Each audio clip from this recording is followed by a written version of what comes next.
안녕하십니까. 민법을 강의하는 김영석 교수입니다. 여러분과 이 민법을 정리하는데요. 어떻게 하냐 하면 먼저 민법이라는 것도 역시 법이기 때문에요.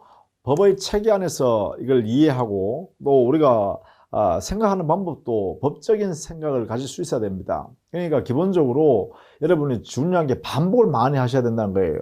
일상생활에서는 법이라는 것을 잘 이용하지 않잖아요. 그죠? 특별한 사정이 발생하지 않는 한 법의 관계에서 이렇게 다투고 이렇게 하지 않습니다. 그죠? 인정으로 그냥 해결하고 이렇게 했잖아요. 그러나 우리는 이 시험 준비함에 있어서는 민법이라는 법 체계 안에서 우리가 생각하는 방법을 터득해야 되기 때문에 이 연습을 많이 해야 됩니다. 근데 이것은 연습이 결국은 이 강의를 여러 번 반복함으로써 그것이 가능해지겠죠. 그래서 일단 민법을 공부하는 것은 어떻게 공부하느냐? 이 방법은요, 이렇게 하자. 여러분은 합격하기 위해서 하는 거잖아요. 그죠? 1차 시험에 합격하기 위해서 하는 거니까 합격은 이 네 단어, 즉 두 개의 기본 용어에 의해서 이루어집니다. 이게 잘하면 돼요. 뭐냐면 이 민법을 공부함에 있어서 전부를 공부하는 게 아니라 우리 시험 범위 안에서 시험에 자주 출제되고 중요한 영역을 선택을 잘 해야 되겠죠. 먼저. 그 다음에 선택이 되면 그 선택된 부분을 어떻게 해요? 그래요. 집중해서 공부를 해야겠죠. 그래서 이 두 가지를 잘 함으로써 빨리 합격할 수 있습니다. 그래서 공부 방법은 결국은 합격, 좋은 점수를 받아서 합격하는 그러한 목표길을 빨리 찾는 거죠. 그러면 여기에 선택은요, 제가 하겠습니다. 교수가 제가 하겠습니다. 강의할 때도 어느 부분에 강조점을 주고 또 이 부분은 아주 시험에 자주 나올 거니까 열심히 해주셔야 한다라고 한다든가 또는 꼭 알아야 된다라고 한다든가 꼭 숙지하세요 라고 한다든가 이런 용어를 제가 쓸 겁니다. 그럼 여러분이 그 부분은 중요 표시를 하세요. 이렇게 중요 표시. 그래 놓고 그 부분은 철저하게 여러분이 이해될 때까지 공부를 좀 해주셔야 돼요. 그 공부하는 방법, 이거는 집중입니다. 집중. 이것은 여러분이 해주셔야 돼요. 수험자요.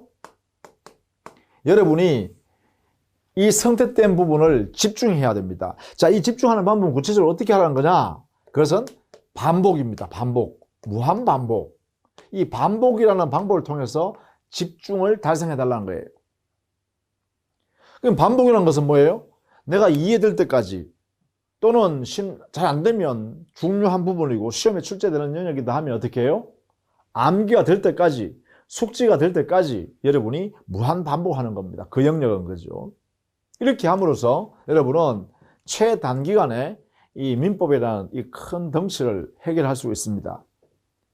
물론 여러분이 잘 이해가 안 되면 일단 넘어가세요. 한번 듣고 넘어가세요. 민법은 처음부터까지 쭉 한번 들으세요.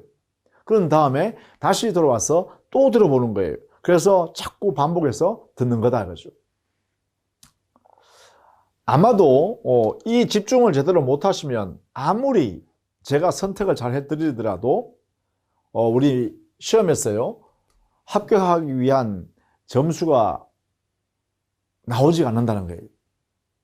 그래서 제가 선택하는 것은 동영상을 통해서 여러분한테 딱 만들어 놨잖아요.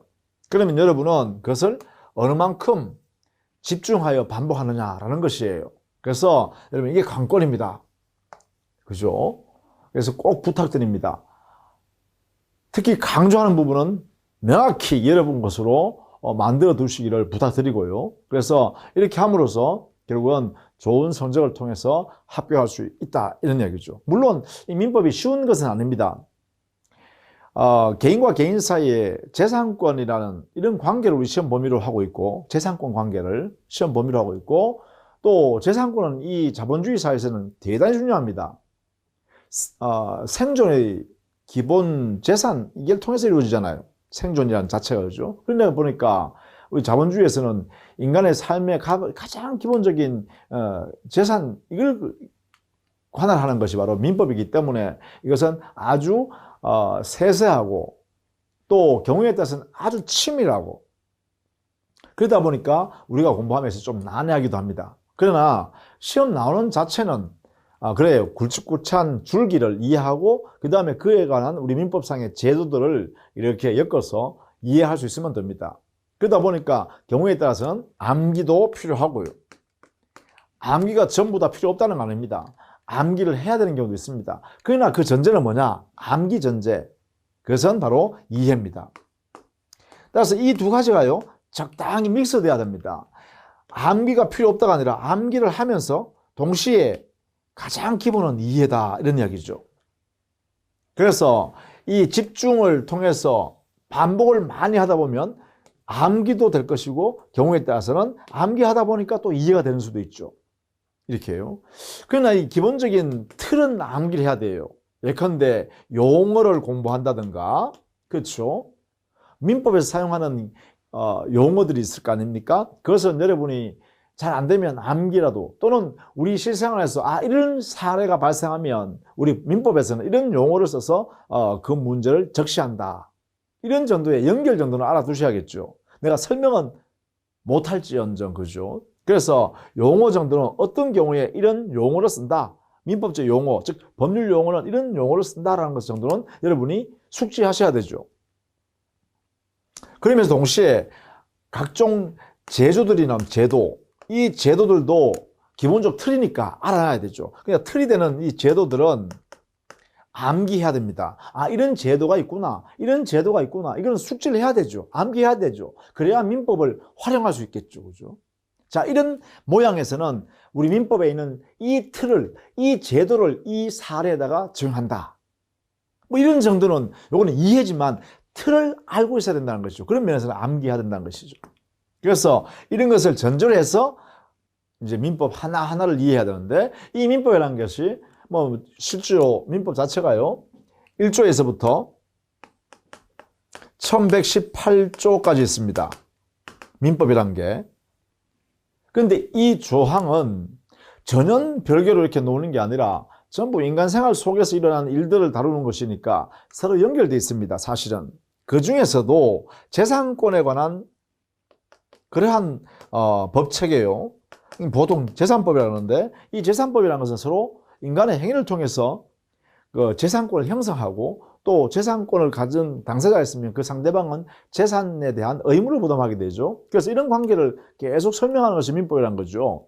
여기는 개별적으로 뚝뚝 떨어져 있는 조문이 아니라 사실은 연관관계를 맺고 있는 조문이다, 이렇게 해석하셔야 돼요.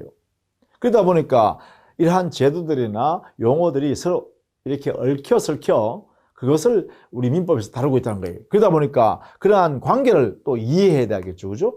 관계도 이해해야 된다, 이런 면입니다. 이런 면에서 우리가 앞으로 공부하면서 뭐 이런 것은 숙지하세요, 또 이것은 여러분이 꼭 안 되면 암기도 하세요라고 하는 이런 말이 있을 거예요. 그런 경우에는 여러분이 시험을 위해서는 암기도 하고, 또 이런 부분에 이해를 하는데 이 부분을 이해하세요 하면 그 부분 이해될 때까지 반복해서 여러분 것으로 만들어 주십사 하는 것이죠.